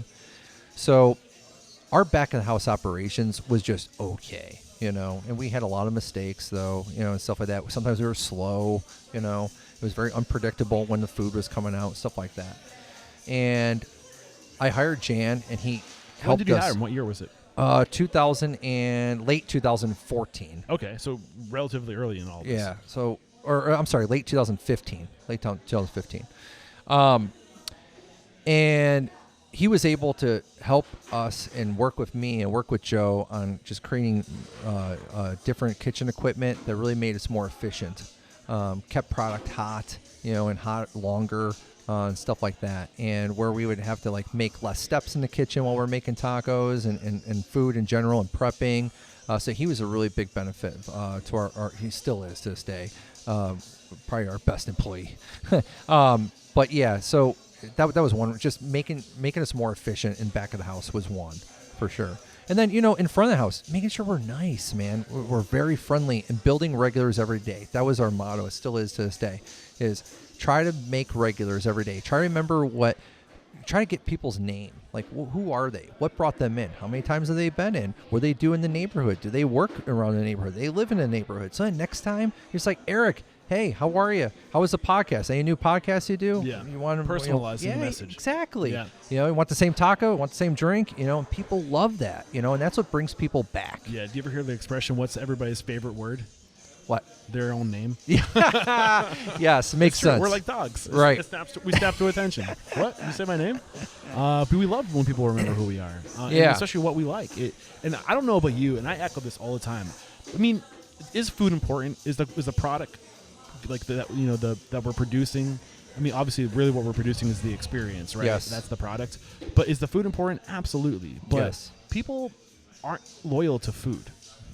You know what I mean? Like, they're loyal to other people. I don't know about you, but when I go out to eat, I'm basing my decision off of, do I like the people who work there? Yes. That's what maybe I'm not like everybody else, but no, that makes sense. So is it safe to say that your lane isn't back of house? You had to outsource for back of house, bring somebody in for back of house? Yes, for sure. Okay. Can you remember like one element of like what really shaved time off in the back of house, things that they started doing back there, like specifically? Shaving time. Like, did you guys implement a KDS, or was it just no? Like that wasn't until after COVID. Was it all about like KDS? steps? Yeah, it was more than just about steps and making sure that it's so many things, so many steps that add to it, right? It's like not taking too many orders from the front of the house and then just piling it all on the back house at once, Flat right? seating. Yeah. So actually having a time system too, like, hey, tacos in, and at the time we would write down the time of the tacos when we had tickets and chits where a customer would fill out the chit. And we would have that time on the ticket, and then the expo would say bar taco style. No, not bar taco. Like, we had actual paper chits. You put your name and you build your own taco, and then that chit would go to the kitchen. Got it. And the server would put the time at the bottom of the chit. And then that expo or that kitchen manager would always make sure that they knew what the time was on those tacos, right? Yeah. So if it was like over 12 minutes, it was a 911. Guys, we're at 12 minutes. What do you need? Let's go. Like, do we need more people on the line? What do we need to do? So we're just more aware of how long this food was taking. Yeah. I think that Just was part of the tracking biggest. Yeah. Just tracking it. Yep. All right, what about other growth over time? So we talked a lot about just this incremental growth, hitting these sales numbers, and just making small changes over time. This all was in the first 6 months. Yeah, six, 8 months. You said it took a year to get to that point. Yeah. Right? So when did the conversation of like location number 2 and 3 and 4 start to happen? About month 18. Month 18, so a year and a half in. Yep. So I think we opened up our second location in 2.5 years, but we started talking about it, and we were so busy. We actually opened up a restaurant 1.2 miles. Oh, no. I'm sorry. It's the other direction. 1.8 miles south of our original location. Have we taken on a the break same to thank street? A sponsor yet? Do you remember me saying let's no. take a break to thank a sponsor? We did not. Oh, shit. We should probably take a break to thank our sponsor. Yeah. I was so lost in the conversation, and I love it. We'll be right back. We have to interrupt today's video to let you know that right now, Restaurant Systems Pro is offering a no strings attached 60-day trial that will help you improve your systems, increase your profit, and find better work-life balance. All you have to do is click the link below. We're back. In the journey, we are at one location, about to go to 2. That's where we left off. Yeah. So real quick, kind of just with Condado, just tell me like what were like the spurts of growth. So like if in 2015 you went from 1 to 2, and then in the following 7 or 8 years, like what was like how did you what was like the pain, like the growing pains thereafter? But just like go through it real fast. Yeah. So then we went to Pittsburgh. That was our third location. It was right downtown. It was 3 hours away. So that was a big jump for us because it wasn't in our hometown. Yeah. So yeah, we did that, and then we infilled back here in Columbus, and then we went to Cleveland, and then we went to Detroit after that. And then we started to branch out even more, or Indiana, sorry, and then Cincinnati. The growth really started to happen around 2017, 18, at like 5-6 stores a year. And that's when it really started to happen. And then COVID hit, and, that really didn't slow us down. We took advantage of real estate and then just continued to grow even further out into like Nashville, North Carolina, a lot of, again, more infill in Cleveland, Cincinnati, Detroit market, and just Michigan in general, Grand Rapids. So, yeah. So what were the growing pains? Oh, man, training, I'll tell you, making sure everything was consistent. Do the same thing in chronological order of like the hurdles you hit along the way. Okay. So our biggest adjustment was, and this is another great vision that Joe had, and that was a commissary. We actually started our commissary around, we did at location number 3 while we were in Pittsburgh. So we would make our food here in Columbus, Ohio, and then deliver it every single day to Pittsburgh. Wow. Because he was so adamant and maniacal about making sure everything was consistent. All of our food was consistent. He knew like once we would branch out, the people in whatever city that we're in, they might say, I think I need more garlic in this. I think I need more pepper in this. So at 3 locations, like 2.5 years in, basically. Yeah, 2.5, 3 years in. Yeah, 3 locations. The commissary was a challenge. You also said training. When did the training really become a challenge for you? I'd probably say also with Pittsburgh, our 3rd location, because it was so far away, and we're hiring different people, and so just making sure our standards were on paper and they were just being trained properly. Nothing was digital at the time; it was all paper. So I think this is 2016. Yeah, 16. Yeah. A lot of those services are just starting to come out. The training platform. Yeah. Stuff like that. Okay, so training, figuring out the commissary. What else was an evolution along this timeline for you? And just hiring different positions, so a training director, even a regional manager. I was a regional manager. I was always on the road going back and forth from Cleveland, Pittsburgh, Indiana, Cincinnati. I hired my very first regional manager in 2016. We also hired our very first CEO and president, Larry Hessler, in 2016, 17-ish. And he was a COO of City Barbecue. Great mentor. So he was a regional manager, and what was his position? We had one of the positions I had to hire for was a regional manager position. And then Larry what was his title? He was the president and CEO at the time. Okay. So Joe stayed as founder. I was director of operations. I went to VP of operations. And then, Larry came on board as a mentor for all of us. And, he had experience with City Barbecue growing that brand to 30 plus locations at the time. Today they have 50. So we needed someone to help us with the growth and making sure we were taking all the right steps. Larry came on in 2016. 17. Yeah. What was it what were the biggest impacts out of the gates when Larry came in and he made his assessment? He's like, well, this is what you have to do. Bigger picture thinking. What does that look like? Bigger picture thinking. And it was like, whatever we're doing this year already has to be fully baked. We should just be looking at it as, making sure we're on track and on schedule, right? But what we're doing today, we need to start thinking about next year. What do we need for next year? And that was hiring people, right? And even ahead of time. If you want to grow and you want to grow fast, you need the people. You need to make sure that they're trained. You have the right people doing the position today. And that was, catering. Catering came on board in 2018. That was a game changer for us. Today, we do, 35 to 40% of our business is online or is takeout, and a big part of that is catering today. That was a big transformation, catering in general, just learning that and getting the right person hired. And that's actually the fastest growing segment of our business today, catering.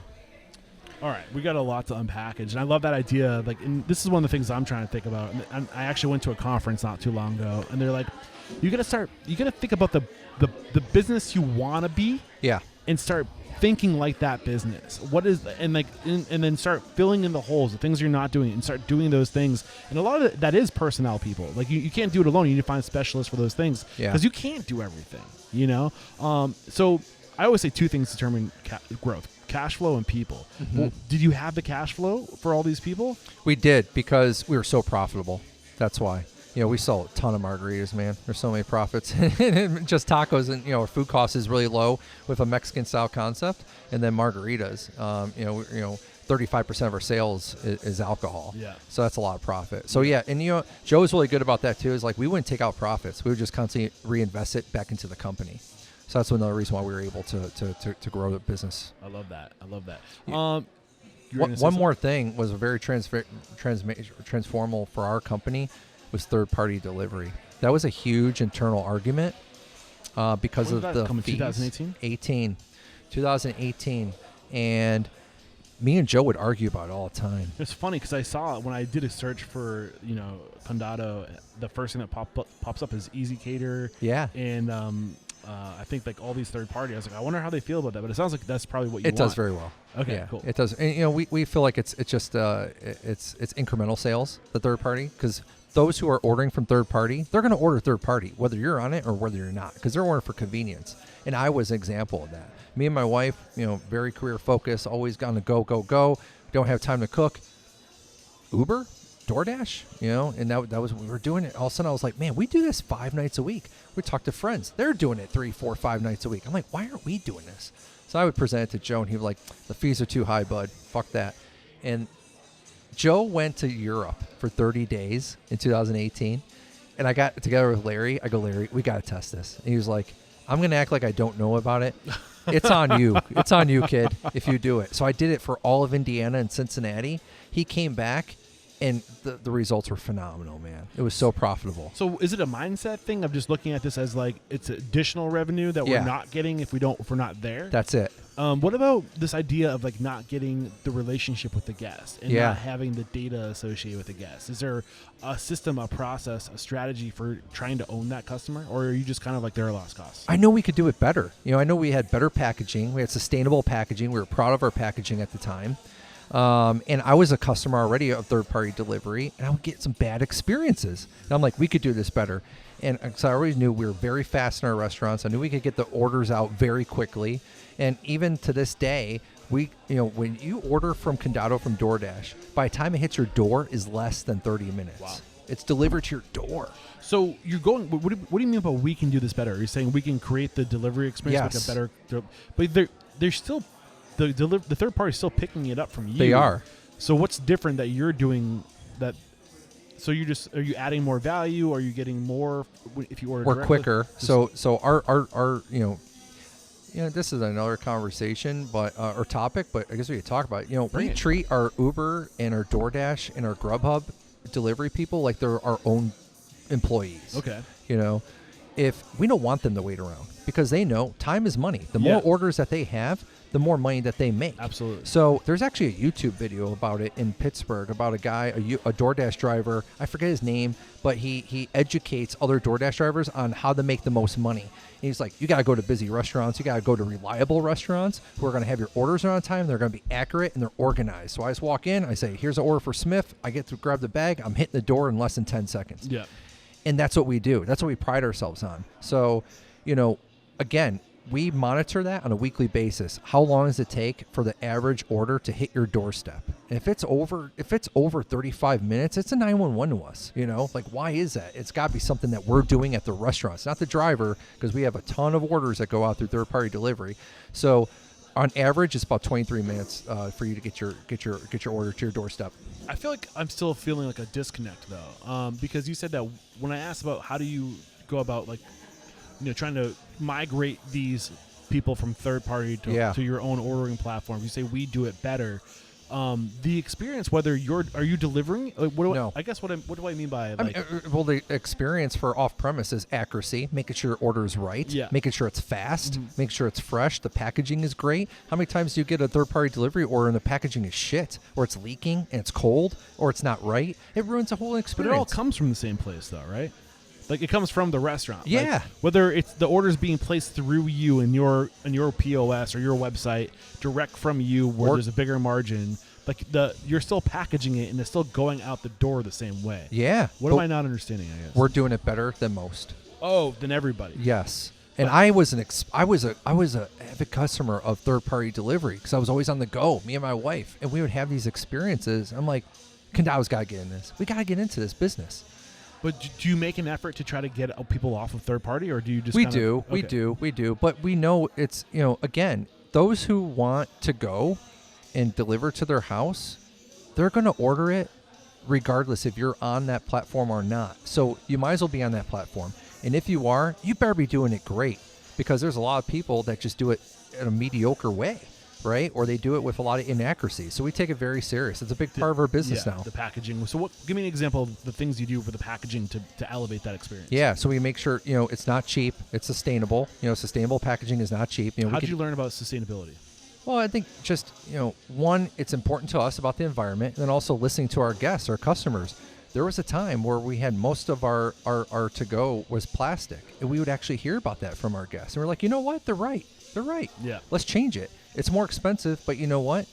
It's the right thing to do. It's more expensive, and also if you're doing the right thing, I think you should shamelessly pay that forward to the consumer. Yes. Maybe, I'm sorry. I hear you. But they want sustainable packaging?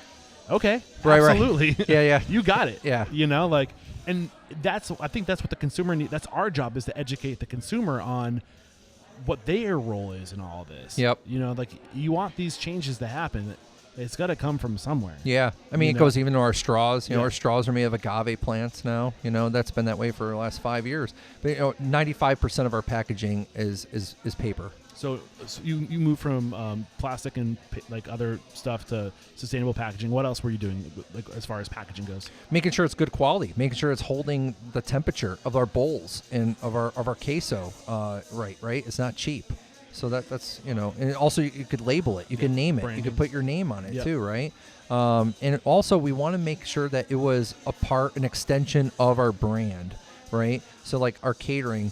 I know the video probably can't see it, but our catering box above the bar, it's very colorful, it's very bold, it's very bright, it's very in your face. That's a lot like our artwork in our restaurants. The catering box? Oh, under the TV? No, above the bar. See those boxes as they come together? Yeah. Okay. Crave together. Don't let me leave here without getting some B-roll of that. Yes. Please. I love that. Yeah. So in terms of the sustainability, I mean, I feel like that's a huge project to tackle. It is. So did you do it on your own? Well, no. Well, as of recently, we just partnered with Green Spaces. Okay. So they've been helping us out. They're actually I secretly already knew that. Okay. I interviewed Adriel Labarsky. Oh, I think yeah, you're nice. working with him. Yeah. Labarsky? Sorry, Adriel, if you're listening to this. And they're currently still evaluating our company right now as where we could do better at. Okay. What are they telling you? Well, they're digging deep. They're digging deep, into our HVAC units, our electric, our plumbing, our water. How much water? B Corp? What's that? Are you trying to become a B Corp? No, not at all. We're just trying to do our part. Yeah. Got it.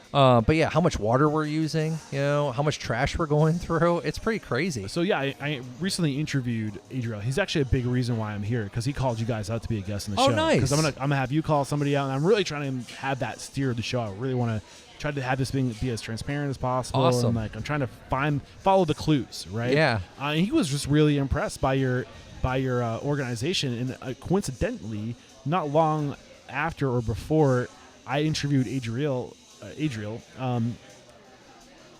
I think your publicist reached out to me, and I was like, how convenient is this? Okay, nice. I was like, this is perfect. The stars are aligning. Probably Roger, yeah. Yeah, Roger. He's a great guy. Yep. Super helpful. Thank you, Roger. So I think we unpackaged the packaging and the sustainability. So the other thing you said that helped a lot was catering. Yes. What were the pain points associated with catering? Finding the right person. I must have interviewed about 80 people until I found the right person. What is the right person? Someone with energy. Someone's got passion for customer service, even in the catering business. Someone's going to follow up with our guests, right? And there's just a lot of tired people out there just kind of been doing catering for a while, just kind of going through the motions.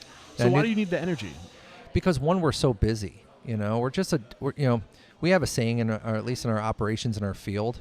We have a hashtag that we made. It's called Built Different. We feel like this company is just built different, man. We're barrel chested. Yeah. Back to that, yeah. But no, we're just go. We're very fast, and a lot of 70% of our promotions are actually internal. 30% of the people we hire are external, because it is a lot to grasp with Condado, because we're so fast and we're so go, and sometimes that's not easy for people to adapt to. So even in the catering, we weren't doing any catering. I knew it'd be a heavy lift. I needed someone with a lot of passion and someone who has lots of energy and who had a passion for customer service. If they're going to create brand awareness outside our four walls, they had to be a good representation of us. They had to have really good energy, and they had to care about people. I think you need to be really creative to be a caterer. You had to find opportunity where no one else is looking. Where are the people? Where are the people? How can we get the food to the people? And just go find opportunities to get food to people. Yep. Is it just this idea of if you say you can't do it, then you're right. You need that person that has I can figure out wherever the people are and get the food to them. Yep. Right. I'm going through my notes here. You said the commissary was another big challenge. It was huge, man. So what did you learn? What advice do you have for the commissaries? I just don't know any other way you would do it now, and that's how much we believe in it. At first, we had 3 stores, and Joe really believed in it. And I was like, again, it's a big investment. I would rather put this investment into another location, another store. And he was so adamant and maniacal about just keeping things consistent and food safety, right? Once you start to expand and you start to go in other cities and states, it's a gamble of who's handling your food. Are they going to handle it just as careful as you are and as safe as you are? So he was like, we need a commissary already. And I was like, man, all right. So we end up going, we have taken a huge 9,000 square foot restaurant space in downtown Columbus, Ohio, and turning it into just a big warehouse of a commissary. And we would, at the time, I don't know how much money it was, but, we invested in very affordable equipment, but to make things in big batches and fresh, and we would seal it all up, and then we would ship it out the very next day. And we would do all of our own delivery. So not only are we in the restaurant business, now we're in the logistics business. Yeah. We accidentally got into that. And that grew all the way up to where we're at today, a huge commissary. We're at a 30,000 square foot commissary today and 6 trucks and, wow. and almost a dozen drivers. And yeah. So, yeah. Yeah. I'm curious, in terms of growth and picking where to open your next locations, do you think Pittsburgh was a good first choice for a second location? It was great, man. Yeah, why is that? It was third location. Third location? It was still 3 hours away, so we could still get there in a day, right? Yeah. Easily, right? And it was good to test out the our concept in another city, in another state. See if that legs. In a different demographic. The people in Pittsburgh are brutally honest. From our Those guests, Steeler fans, man. Yeah, I'll let you have it. From our guests to even our employees. When we do our employee surveys on an annual basis, they do not hold back, which I love. I love it, because we know where we stand there. But the city of Pittsburgh really embraced our concept, and we had a great people to open up that store too within the organization. And yeah, today we have 6 stores there, and it's probably our best region in our entire concept. Yeah. What has your strategy for growth been since that point? So today we're in 9 states. And I will tell you, we probably made, I don't want to say a mistake, because it wasn't necessarily a mistake, but we've grown outside of the Midwest a lot faster than what we probably should have. But what I mean is, we went to South Carolina, North Carolina, Alabama, and St. Louis all in 1 year. Okay. And that's heavy. It's a little bit too much. What happens when you do that? You kind of stretch everyone thin, and like I said, 70% of our promotions are internal. So we stretch our development of our people thin. It's a revolving door now in some of our locations where, like, hey, can you be a GM of St. Louis? Can you be a GM of Alabama? Can you be a GM of South Carolina? Oh, wait, can you be a GM now of Alabama? Can you go to St. Louis? Because, whatever, things happen. People realize they can't move or whatnot. You open the store without the people that can move forward into those locations. Or you think they're ready. Yeah, yeah. And they're not. There's a fine balance. And that's funny because I'm always saying people and cash flow determine growth. So in my mind, when I say people determine growth, it's when you have as many units as you have and you're bursting at the seams and there's behind every position, you have one person that you have on deck to move into that position, and then a third person behind them, right? Yeah. And now you're thinking to yourself, if I don't start moving people, they're going to start finding that opportunity somewhere else. So you open the other locations strictly to create the opportunity for the Yes. next wave. And then that's how you know. But sometimes if you're trying to grow aggressively, and especially in a competitive market like tacos, Yeah. I see the I guess the temptation to push the envelope. Yeah. What's going through your mind? You know, people are so important, and I think that's one thing that we've always knew we've done a really good job of is taking care of our people. But it's also now, like I said, and that's why it's happened over the last 3 years, is focusing on not just what they can do for the company, but what can the company do for them? How can we help you get to your goals, both personal and professional? If you're just a regular assistant manager, you want to be a GM, you want to be a GM in 2-3 years, we can get you there easily. With how much experience that we throw at our managers, we can easily get you there in 2 years if you really want to dedicate yourself to it. Yeah. And then it's also about what do you want to achieve personally? You know, my own team has pushed me in so many different ways on achieving goals. So I think, you know, when you talk about culture and making sure the opportunity is available for people, it's also about what the company is doing. How are we helping them become a better person? You know, and that definitely helps with all the growth. If we were just about, you know, hey, here's an opportunity to be a general manager in Alabama, here's the keys, go at it. You know, yeah, it might work, but is it really going to, not for long. You can't do that, you know, for every location. People have to believe in the company. They have to believe in the growth, you know, and also we want to share the love, you know, like I'll tell you, you know, is it realistic in the very, very near future? No, but we would love to take this company public one day. You know, that's something we talk about on a regular basis as a long-term goal. You know, a lot of our employees would love to work for a company on the ground level that's about to go public. Yeah. That'd be great. That's life-changing opportunity. That also provides you leverage to offer some types of additional incentive to your team at giving them stock, you know? That's exactly it. Yep. That's exactly it. I used to be against a lot of this stuff. The more I learned, the more I realized there is a balance. And I think what happened, one of the reasons why I got so against it is because I think that for a long time we just got so focused on the bottom line. And it's all about profit at the expense of people. But now, after that bottom fell out, I think that the pendulum's starting to swing. And there's like, wait a second, like that was too much. Yep. And we can't do it without the people. So how do we find the sweet spot? Yes. And I think that sweet spot is trying to find this balance of not just maximizing profit for your investors or your stakeholders, but how do we maximize everybody's life that our business touches?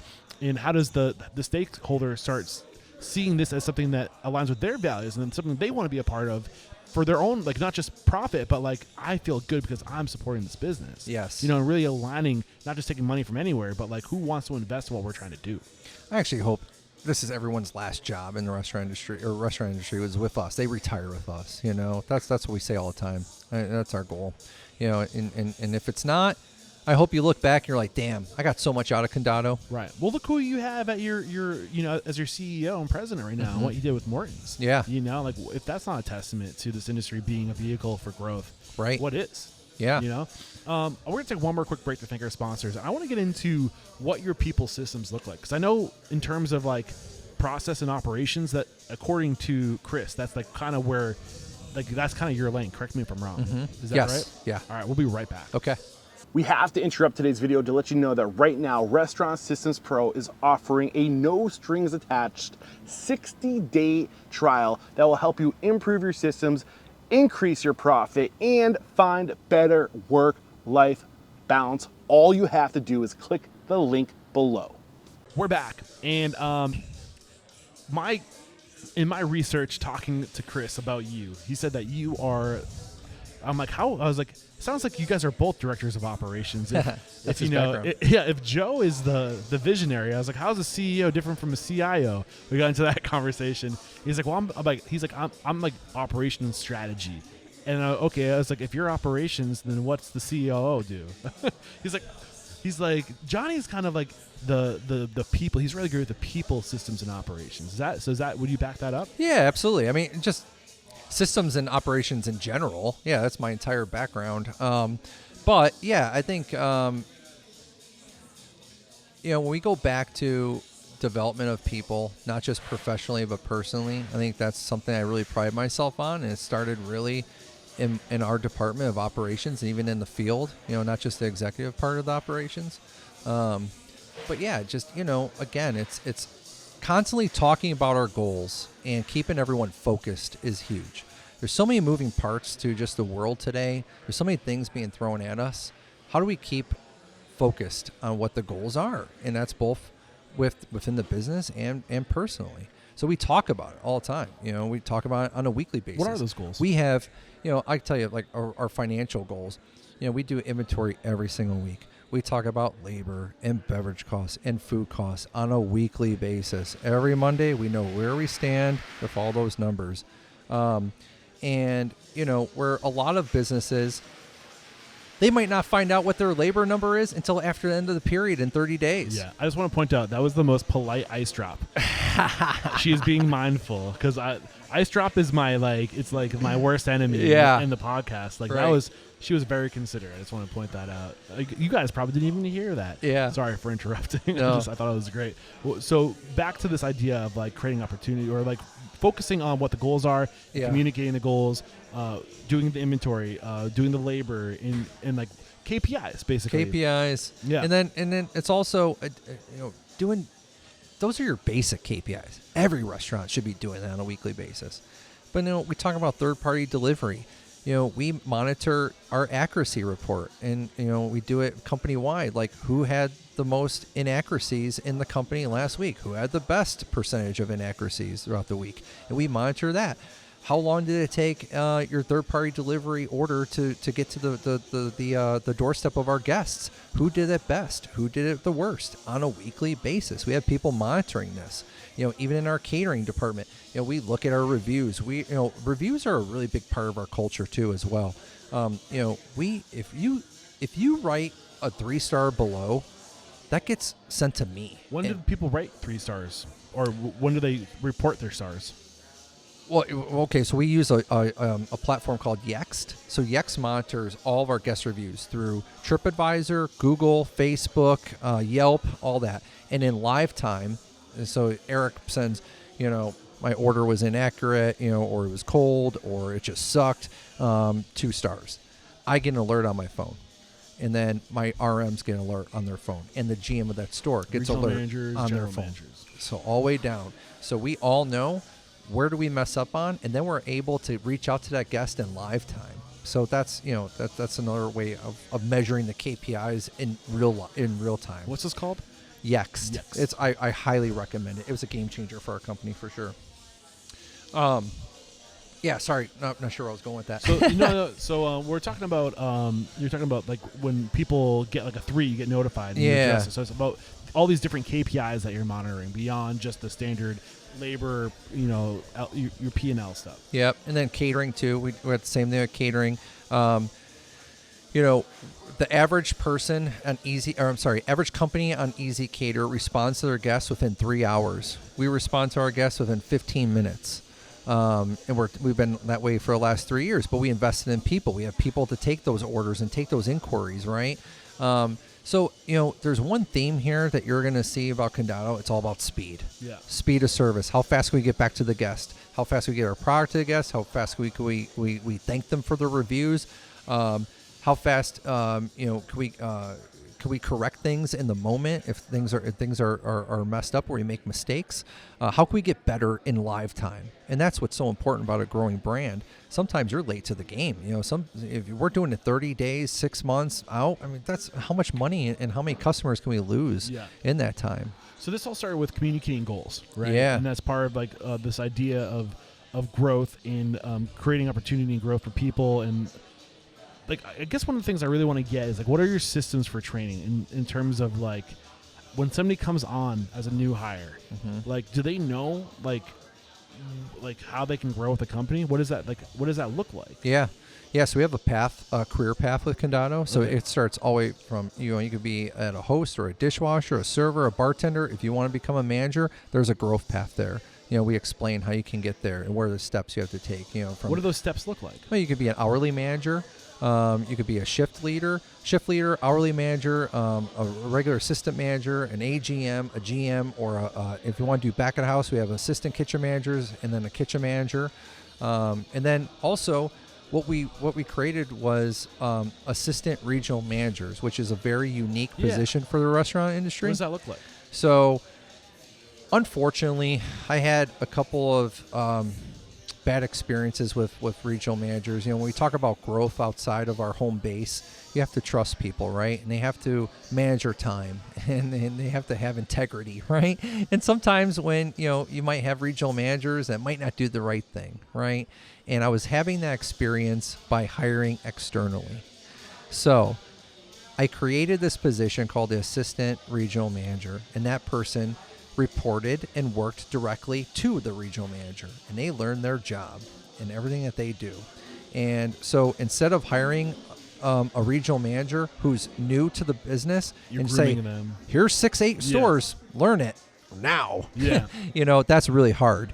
So now we have people that come up in the organization. If they're great GMs and they run great stores and they know our culture, and they have low turnover and the reviews are great and they have a profitable restaurant, then they qualify to be an assistant regional manager. And then they learn how to multitask and manage not just one store, but 5-6 stores, right? And manage your time. What determines the growth within these paths that you're trying out? I'm sorry? What determines the growth? Do you have to be selected for these opportunities? Oh, yeah. Okay. Yeah, what about, for sure. What about I want to raise, right? And I don't necessarily want to be an AGM or like a regional manager. But I want to work harder and I want to make money over time. Are there things we can do to make more money over time, or do we have to? For sure. Like what? Well, one, I mean, we feel like we always pay very competitively in the industry. We always have. Like I was telling you about the early days of Joe, we were paying $4 or $5 more an hour than our competitors, and we're still that way to this day. So if people, we have plenty of employees who, they don't want to go into restaurant management. They just, this might be a stepping stone for whatever that they're doing, and that's totally fine. We accept that. But if they want to just be a great server, a great bartender, a great host, and a great line person, and a kitchen employee, we need them. We need them. So we want to pay them top dollar. We want to pay them as much money as we possibly can so they don't go somewhere else. And that they have pride in what they do and they look forward to what they do. And they just love being at Condado. They're like, man, 1, this is a fun environment. 2, I could tell that they actually care about me. And 3, they pay me great. Yeah. Are you building any of this training out on third-party platforms, or like what are you looking to? How are you looking to supplement what you do in-house to like other parties that are enhancing what you do? Right now, we just we go through our HR platform, which is Dayforce. Right now, we're in the middle of converting our manager and training program into all digital. Right now, it's 300-page binder. And it's over 9 weeks. That if you become a manager with us, it's 9 weeks, and you're normally you're training at a separate location that's not going to be your home base. And that's 9 weeks. And then we follow up with you every single week on how that training went. What do you learn? Do you feel like you need more time in this certain area? Do you feel like you missed anything? So we're really thorough about that. Yeah. So if you're trying to get to 100 locations by 2026, end of 2026, end of 2026, what's the strategy? What? If that's the future, what are you doing to prepare for the future? What needs to change within your business today to be ready for that? I don't know if it's change or evolution. We have to make sure that our internal promotion rate is at least 65%. And right now we're averaging 70. And again, there's nothing wrong with hiring external. There's plenty of great people out there. But, the people who grow within our organization tend to be our best employees, our most reliable, and just get our culture, right? So we have to make sure that we're just constantly focusing on our people, making sure they're happy. I'm talking little things. Like there's lots of businesses in general out there that kind of frown upon you if you use up all your vacation. If you're a new manager with us, you automatically get 3 weeks paid vacation. And you know what? If you have a baby, you get 2 more weeks of bonding time, automatically. So we have some managers who just started with us for a first year, second year in, and they're getting 5 weeks paid vacation. But it's like little things like, hey, Eric, you only took 1 week of your vacation and you still have 2 more on the books and it's month 7. When are you going to take that second one? Where a lot of businesses are like, well, they don't take it. They don't take it. Oh, well, but we want you to take it, because we care about you and we want you to be fresh and, spend time with your family, and think about you. So that's definitely a way too. Nice. Is there anything we did not discuss in today's episode that you're hoping we would get to? Something that you think you're uniquely qualified to discuss? I think we really covered everything, we're a unique operation, man. We're a unique business, I know, I'm very biased here, but we really care about our people, and I cannot say that enough. There's so many businesses out there that say it's part of their culture and they care about their people, but do they really? When you really dive into it, can they explain how they take care of the people? How are they helping them become better individuals in this world, right? How are they becoming stronger people? This business and this company has done so much for me personally in the last 9 years. I just want to repeat that. I want everyone to experience that, all of our employees. And I talk about that all the time. That's why I talk about my past, my gambling past, how much I was down in the dumps, how low I was to now today, which what this company has done for me. It's made me financially successful. It's made me, it's gave me a tremendous experience, a great experience where I'm able to utilize even outside of Condado in whatever industry, or if I want to jump ship and change jobs and jump into another industry, I have the people skills, I have the delegation skills and the big picture thinking skills that I created here, or I helped develop here. I just want everyone to get that experience. I love that, man. And I mean, this is exactly what I mean with, like, our mission is to transform the world. Yeah. By transforming the industry. And this is how we do it, by empowering people. And how do we do that? By empowering one restaurant owner at a time so they can pull up their team around them. And I think it's happening, man, and you guys are living proof of that. So before we wrap up, I have a couple more questions for you. What is one thing your business values, process, systems that just totally uncommon that make you completely unstoppable? I already said people. We really value our guests' time and their money. We can't give their time back. If we waste your time somehow, that makes us feel awful. So that's really important to us. That's why we're always talking about speed and making sure if you want to stay in one of our restaurants for an hour, by all means you can. Just know it's coming at you fast. You're not going to wait around all day. And if you say, hey, can you slow it down a little bit? We would love to. We value our guests. We value their time. We value their money. We value our people, their development, and just the overall experience of Condado, man. I love that. And what is, if the mission statement is to inspire, empower, and transform the industry, how have you personally transformed? How are you a better man today than you were back in, 2014 when you joined this team? Oh, man. I'm such a different manager now today. Now I know how to delegate. I know how to trust people. I'm always preaching to my staff under me is try, the old Steve Jobs quote is hire those better than you. And it's so important. I'm not a pro at catering, but I hired the best person I could hire in catering. That's Karen Reed, by the way. And regional managers. I have regional managers under me that are better operators than I was, and that's why we're successful. Just like I hired Jan Stewart, our VP of Food Operations. I knew he knew more about the kitchen than I do and about cooking than I do. So hire him. And Joe Kahn, he hired a better operator. Early out of the gate. Right? Talk about egoless, you know what I mean? So important. So that, and then seeking to understand is huge.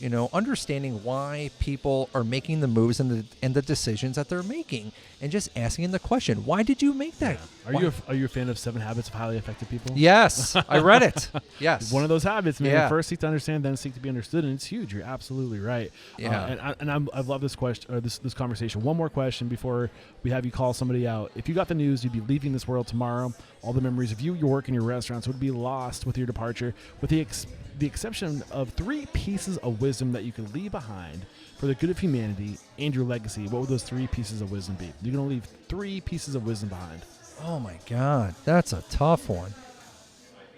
Embrace the suck. For one. You got to embrace the suck.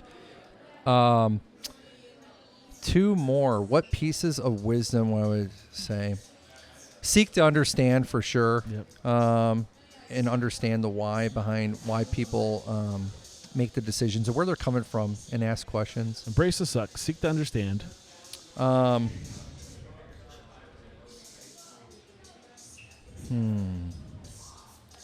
really want this last one to be really good.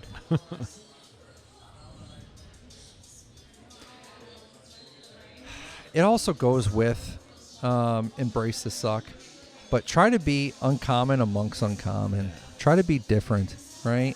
And try, don't be the common person, but also Come be as you uncommon, but be uncommon amongst the uncommon. Yeah. Go above and beyond, where people would just. The more you do that, that's your legacy. Yeah. There's so many people that get complacent. There's so many people out there that just do the norm and the bare bottom, the bare minimum, right? But if you're uncommon amongst uncommon, one, you're going above and beyond the average person, and then you're going above and beyond the person who does more than that, right? And that's your legacy, right? That's how you're going to stand out, and that's how people are going to be like, man, that Johnny guy or that Eric guy, this is what they accomplished. Yeah. It wows them. It goes back to those $100,000 Yeah. weeks, right? And those goals that are just crazy. Yeah. And then that's what you work towards, right? So I'd say all three of those. Be uncommon amongst uncommon is one saying also that we try to live by as an organization, and that also goes with our hashtag Built Different. Yeah. So yeah. Well, I love what you're doing here by embracing or come as you are, right? Embracing Yes. the individual. And I think it's so much easier to be uncommon when you're willing to be yourself, because we're all unique. We're all special in some way, But by giving people that freedom to explore who they are and be who they are, I think you expedite that process of letting people become uncommon. Well, you said it earlier. You attend restaurants or you visit restaurants where you like the people, right? Yeah. And you don't want robots. No No. one wants robots. You don't want someone to come to your table and just go through a script. Yeah. We want someone to say, "Hey, how's that fucking taco?" If you could say get by with the F-bomb, right? Yeah. That's I what Joe squeeze always in says. a few here and there. Yeah. So, we want personality. And it also goes with what you're wearing. Yeah. If you look around, we don't have uniforms. We want people to be who they are. As long as they're clean, as long as they're not offending anybody, they can wear whatever the fuck they want, man. Be who you are as long as you're hygienic. Yes. So this is when we have you call somebody out. Who do you respect and admire in the industry? Somebody that if you found out I got them as a guest on the show, you'd be like, I want to listen to what they had to say. He's not a big name, and I'm going to say it's my brother-in-law. And it's only because this guy is a real restaurateur. He has done every job imaginable. He's very successful. He's got tons of energy and tons of knowledge. And that's Greg Weinstein. And he's out of Chicago, Illinois. And he owns about 7 restaurant and bar and grills right now in the city of Chicago, within Lincoln Park and Wrigleyville.